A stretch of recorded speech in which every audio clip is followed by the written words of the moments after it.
अस्सलाम वालेकुम दोस्तों, एक असी शहजाद पंप का नवा प्रोजेक्ट दिखा रहे हैं जिहड़ा 15 फुट खूह दे विच थल्ले कोई 9 तो 10 फुट पानी लेवल है। नवे कोट इलाके दे विच असी मोटर चलाई है। यह खूह के अंदर मोटर चल रही है 3x3 दी। 4 सोलर प्लेटां असी लाइयां ने। सिर्फ तुहानूं सोलर प्लेटां दी भी दिखाना है तो पानी भी 3 इंची चेक कर लो। ਇਹ ਸਾਰੇ ਦੋਸਤ ਸਾਡੇ ਨਾਲ ਨੇ। ਇਹਨਾਂ ਬਜ਼ੁਰਗਾਂ ਨੇ ਅਸੀਂ ਲਾ ਦਿੱਤੀ। अस्सलाम वालेकुम जी। ਇਹ ਬਜ਼ੁਰਗੋਂ ਕਿਹੜਾ ਇਲਾਕਾ ਹੈ? ਇਹ ਸਾਈਂ ਨਵਾਂ ਕੋਟ ਹੈ। ਅੱਛਾ, ਨਵੇਂ ਕੋਟ ਤੋਂ ਅੱਗੇ ਕਿੰਨਾ ਕੈ ਪਿਆ?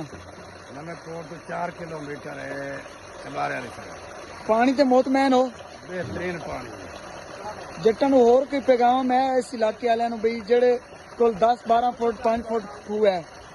ਬਿਲਕੁਲ ਇਸੇ ਤਰ੍ਹਾਂ ਲਾ ਲੈਣੇ, ਬਿਲਕੁਲ ਇਸੇ ਤਰ੍ਹਾਂ ਲਾ ਲੈਣ ਮੋਟਰ ਇਹ ਕਾਮਯਾਬ। ਅੱਛਾ, ਮਿਹਰਬਾਨੀ।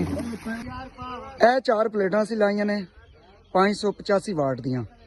ਉਹ ਥੱਲੇ ਟਿਊਬਵੈਲ ਚੱਲ ਰਹੇ ਨੇ। ਤੁਹਾਨੂੰ ਮੁਕੰਮਲ ਵੀਡੀਓ ਵੀ ਮੈਂ ਪਾਣੀ ਦੀ ਸੈਂਡ ਕਰ ਦਿੱਤਾ। ਤੇ ਇਹ 4 ਸੋਲਰ ਪਲੇਟਾਂ ਲਾਈਆਂ ਨੇ।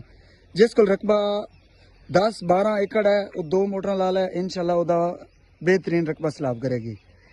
पाकिस्तान जिंदाबाद।